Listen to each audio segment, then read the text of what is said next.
Welcome first year. आज हम chapter number 3 जो है उसका प्रॉब्लम डिस्कस करते हैं। तो फर्स्ट प्रॉब्लम जो है ना स्मार्ट सिलेबस में वो 3.3 है। उसकी स्टेटमेंट में पढ़ता हूँ जी। Proton moving with the speed of 1.0 multiply 10 to the power 7 metre पर second passes through a 0.020 centimetre thick sheet of a paper. तो एक प्रोटॉन मूव कर रहा है जी, उसकी स्पीड दे रखी है। इनिशियल स्पीड एक पेपर की शीट है 0.020 सेंटीमीटर थिक है जी, इतनी मोटी है। इसमें प्रोटॉन जो है इजेक्ट अपना एंटर होता है and emerges with the speed of 2.0 multiply 10 to the power 6 metre पर सेकंड। और इससे जब निकलता है प्रोटॉन शीट में से को पार करने के बाद, क्रॉस करने के बाद, तो उसकी स्पीड होती है 2.0 multiply 10 to the power 6 metre पर सेकंड। मतलब इनिशियल वेलोसिटी भी दे रखी है, फाइनल वेलोसिटी भी दे रखी है, और शीट की थिकनेस मीन डिस्टेंस मतलब है इस दौरान जो कवर हुआ है, मतलब शीट में एंटर हुआ, शीट से लीव किया, तो शीट की जितनी थिकनेस है उतना डिस्टेंस कवर होगा वो भी दे रखा है। Assuming uniform acceleration find retardation जी। ये जो वेलोसिटी कम हो रही है, वेलोसिटी कम होता है एक्सेलरेशन नेगेटिव होगा, जो उसकी वैल्यू निकालनी है and time taken to pass through the paper, तो कितना टाइम लगेगा वो टाइम हमने फाइंड करना है।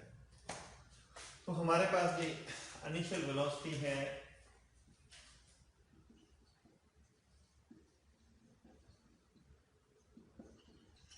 this is equal to vi, this is equal to 1.0 multiply 10 to the power 7, 1.0 multiply 10 to the power 7 metre पर सेकेंड जी। और जो फाइनल वेलोसिटी है, final velocity this is equal to vf, this is equal to 2.0 multiply 10 to the power 6 metre पर second. और जो distance है, distance is equal to thickness of the paper sheet.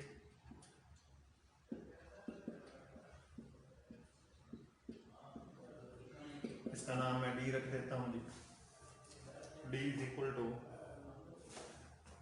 0.020, ये सेंटीमीटर है, 0.020 सेंटीमीटर मतलब 10 to the negative 2 हो गया metre, या 100 से डिवाइड कर सकते हैं, यही बात है 10 टू द नेगेटिव 2 को। अच्छा, एक्सेलरेशन निकालना है जी और टाइम जो है ये कैलकुलेट करना है। हाँ जी, रिटार्डेशन पूछा। रिटार्डेशन में देखिए वेलोसिटी कम हो रही है, पहले 10 टू द पावर 7 थी, अब 10 टू द पावर 6 है। तो वेलोसिटी हमें नजर आ रहा है 1.0 मल्टीप्लाई 10 टू द पावर 7 कम है, और 2.0 ये 1.0 मल्टीप्लाई 10 टू द पावर 7 के ज्यादा है, और 2.0 मल्टीप्लाई 10 टू द 6 कम है। तो शीट में पास करने के बाद वेलोसिटी कम हो रही है तो एक्सेलरेशन का आंसर नेगेटिव आएगा। तो जो टाइम लगेगा वो टाइम भी हमें फाइंड करना है। हाँ जी, थर्ड इक्वेशन में मोशन लगाते हैं। 2AD is equal to V F square minus V A square.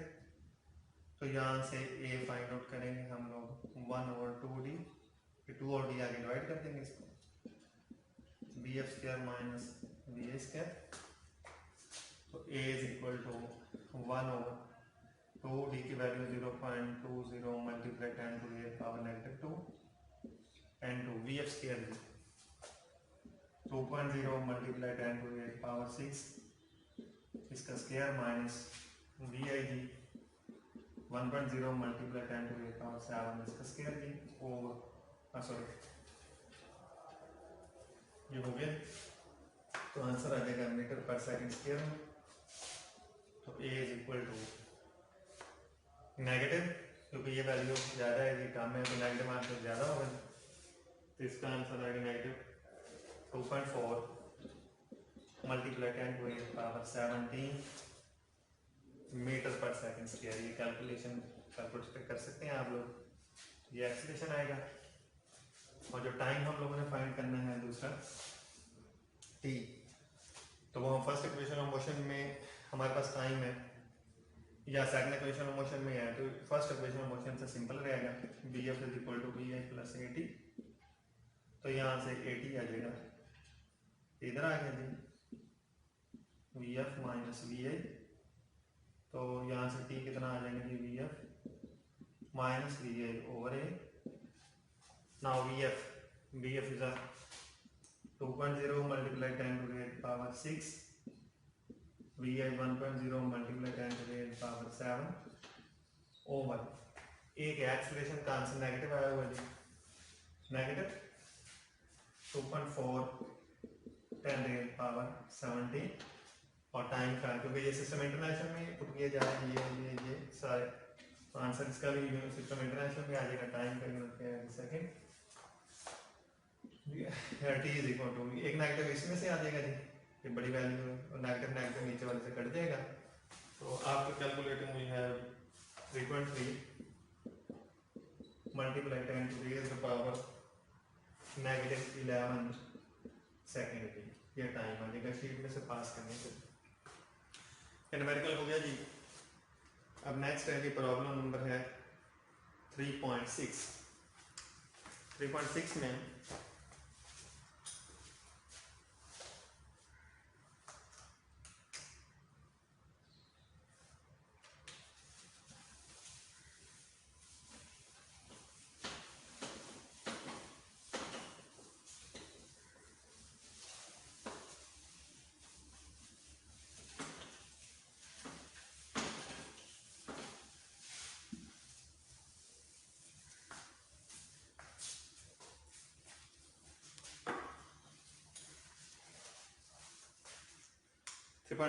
a boy places a 5 character of negligible mass in an empty can of 40 gram mass।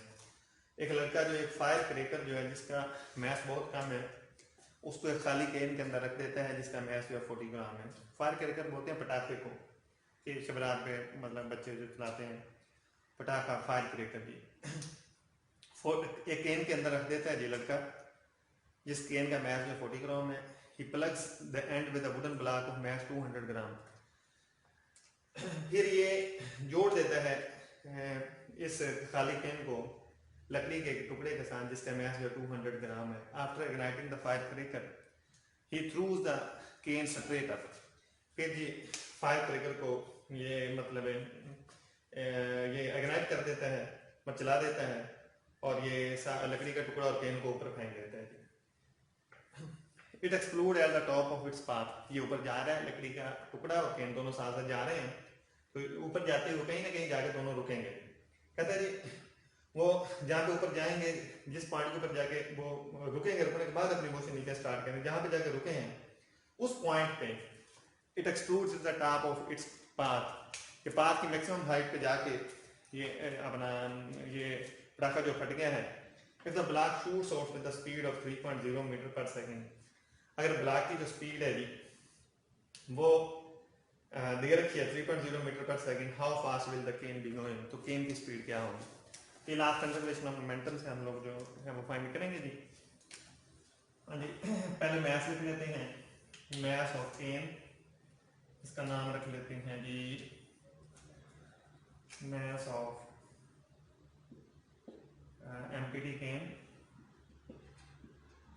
This is equal to m1 let's suppose this is 40 gram, तो 40 divided by 1000 kg में convert कर लिया तो 0.04 kilogram आ गई। अच्छा जी, mass of wooden block जो है जी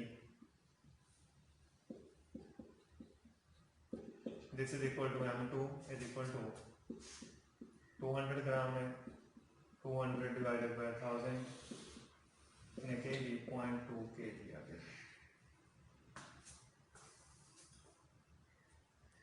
अच्छा जी, अब फटने के बाद जो है जी पटाखा जो फटने के बाद तो स्पीड दे रखी है जी इसकी वुडन ब्लॉक की। हाँ जी, speed of wooden block, speed of wooden block after explosion.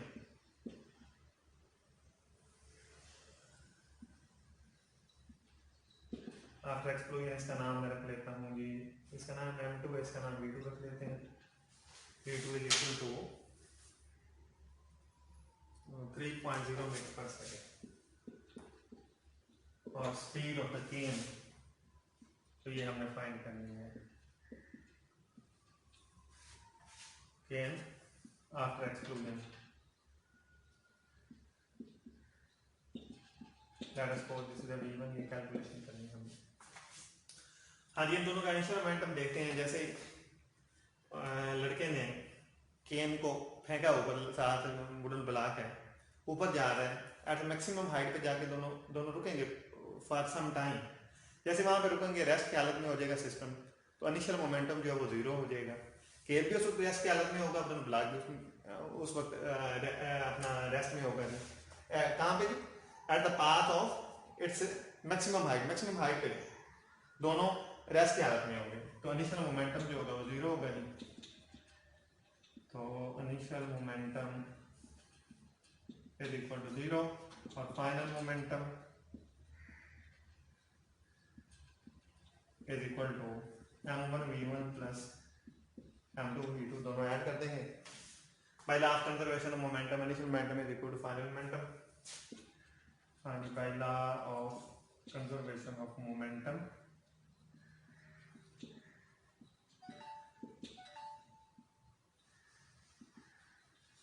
तो initial momentum is equal to final momentum, तो हम ऐसे लिख सकते हैं m1 v1 plus m2 v2, जो फाइनल हो गया, this is equal to initial second है 0। हमें क्या चाहिए? हमें v1 चाहिए, तो m1 v1 this is equal to negative m2 v2, factor उधर जाएगा, 0 खत्म हो जाएगा, प्लस है नेगेटिव हो जाएगा, तो v1 is equal to minus m2 v2 और क्या आ गया? m1 आ गया, negative m2 0.2 v2 3 over m1 0.04 कितने मीटर पर सेकंड जी, तो ये आंसर आ जाएगा जी नेगेटिव 15 मीटर पर सेकंड। ये नेगेटिव साइन इस वजह से आएगा क्योंकि इनिशियल मोमेंटम जीरो है, तो फाइनल मोमेंटम भी जीरो होना चाहिए। जीरो होने के लिए जो वुडन ब्लॉक है, जिस जाना वो मूव करेगा, तो उसके अपोजिट जो है वो केन मूव करेगा नहीं। ये बिल्कुल इसी तरह है कि जैसे ना राइफल से बुलेट को फायर किया जाता है, तो फायर करने से पहले बुलेट और राइफल दोनों का मोमेंटम जीरो होता है जी, फायर करने के बाद भी जीरो होना चाहिए। इसी वजह से मतलब बुलेट आगे को जाती है तो जो राइफल है वो बैकवर्ड पुश करती है, पीछे को धक्का देती है, ताकि मोमेंटम जो है कंजर्व रहे। तो बिल्कुल इसी तरह जी ये नेगेटिव साइन ये बताता है कि जिस डायरेक्शन में वुडन ब्लॉक मूव करेगा, केन की जो वेलोसिटी है वो उसका अपोजिट होगा, मोमेंटम भी अपोजिट होगा केन का और वुडन ब्लॉक का। ठीक हो गया जी। तो मैग्नीट्यूड में हम इस नेगेटिव साइन को छोड़ भी सकते हैं। Negative sign indicates that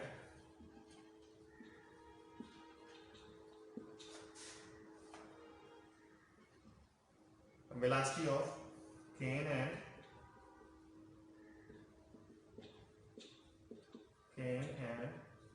wooden block will be upward. Velocity negative नहीं होती, नेगेटिव साइन ऑफ डायरेक्शन बता रहा है। और मैग्नीट्यूड में हम लोग क्या लिख देंगे? Magnitude v1 is equal to 15 metre पर सेकंड। मैग्नीट्यूड ये है, लेकिन टोटल वो नेगेटिव साइन से डायरेक्शन को बता रहा है। हाँ, नेक्स्ट प्रॉब्लम में 3.7 है। एन इलेक्ट्रॉन का मास दे रखा है 9.1 multiply 10 rate negative 31 kg, traveling at 2.0 multiply 10 to the power 7 meter per second, undergo the head-on collision with hydrogen atom 1.67 multiply 10 to the power negative 27 kg, which is initially at rest. Hydrogen का atom rest की हालत में था, electron velocity के साथ जाके टकराया उसके साथ। assuming the collision to be perfectly elastic, collision जो है वो कहते हैं perfectly elastic लें, मोशन जो है and the motion to be along straight line, motion जो straight line में लें, find the velocity of the hydrogen atom, hydrogen atom की वेलोसिटी निकालें। तो ये बेटा elastic collision in one dimension हमने एक टॉपिक पढ़ा था कि उसके रिलेटेड न्यूमेरिकल है, elastic collision in one dimension. तो उसमें हमने आफ्टर कोलिजन जो है वो फर्स्ट बॉडी की वेलोसिटी भी निकाली थी, सेकंड बॉडी की भी निकाली थी। वो था जी आपका v1 डैश और v2 डैश की दो इक्वेशन निकाली थी। तो इसमें जो मास ऑफ इलेक्ट्रॉन है, let's suppose this is m1 9.10 multiply 10 to the power -31 kg है। Velocity of the electron v1 is equal to 2.0 multiply 10 to the power 7 है जी मीटर पर सेकंड है। ये सारा ये दोनों किसके लिए फार इलेक्ट्रॉन है। और ये mass of the hydrogen atom जो है m2 1.6710 to the power -27 kg। और प्लेन से पहले इसकी velocity v2 is equal to 0 है। दिस इज फार h2 और हाइड्रोजन एटम। तो कोलिजन के बाद जी हाइड्रोजन की वेलोसिटी निकालनी है आफ्टर कोलिजन। और कोलिजन क्या है ना, परफेक्टली रास्ते after collision v2 prime is equal to question mark.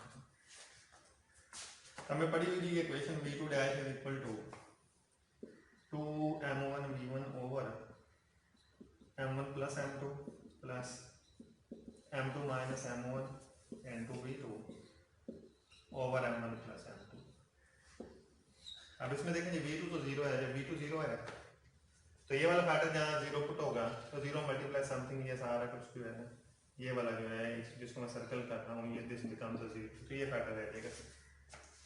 तो now v2 dash is equal to 2m1 is 9.10 multiply 10 to the power -31 multiply v1 आ गया जी 2.0 10 रेज पावर 7 है ओवर m1 प्लस m2 दोनों के मैसेज को add कर देना। 9.10 multiply 10 to the power -31 plus 1.67 10 raise पर -27 तो इतने मीटर पर सेकंड। तो सॉल्व कर लेंगे तो इसका आंसर आ जाएगा जी ये आ जाएगा 2.2 मल्टीप्लाई 10 टू द पावर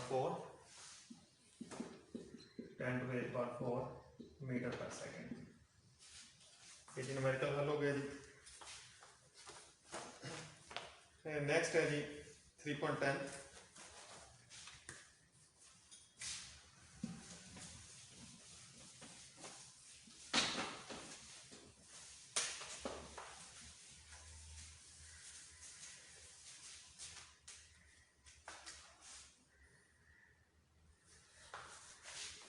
कहता है football is thrown upward with an angle of 30 degree with respect to the horizontal view. तो फुटबॉल को किक लगाई गई थी 30 डिग्री एंगल पे शूट किया गया है फुटबॉल। मतलब फर्ज कर लेंगे ऐसे ऐसे ये एंगल बनेगा 30 डिग्री। ये प्रोजेक्टाइल मोशन के रिलेटेड जो है ये न्यूमेरिकल है। इसकी to through a 40 metre pass what must be the initial speed of the ball. हाँ जी तो कहता है कि इनिशियल वेलोसिटी क्या होनी चाहिए इसकी कि जो पास दिया गया पास हॉकी में फुटबॉल में जो पास दिया जाता है वो हॉरिजॉन्टल डिस्टेंस होता है। तो रेंज दे रखी है हॉरिजॉन्टल डिस्टेंस बोलते हैं रेंज को जी 40 मीटर दे रखा है जी। इनिशियल वेलोसिटी ये फाइंड आउट करनी है। एंगल थीटा जो है ये 30 डिग्री है। तो रेंज के फार्मूले में 2 थीटा आता होता है तो हम इसको यही डबल कर लेते हैं 2 theta is equal to 60 degree. और तो हमें पता है range R is equal to V square sine of 2 theta by G होता है। तो वी स्क्वायर कितना आ गया ये इधर चला गया जी G R over sine 2 theta. Now V is equal to square root of G R over sine of 2 theta. तो नाउ इनिशियल वेलोसिटी जो है V is equal to square root of G is 9.8 R is 40 sine of 2 theta. 2 theta कितना है जी ये लगा देंगे यहाँ पे जाके 60 डिग्री। तो वेलोसिटी का यूनिट है मीटर पर second. Then the initial velocity becomes 21 metre पर सेकंड। ये आंसर आ जाएगा। Thank you. बाकी कल करेंगे इंशाल्लाह।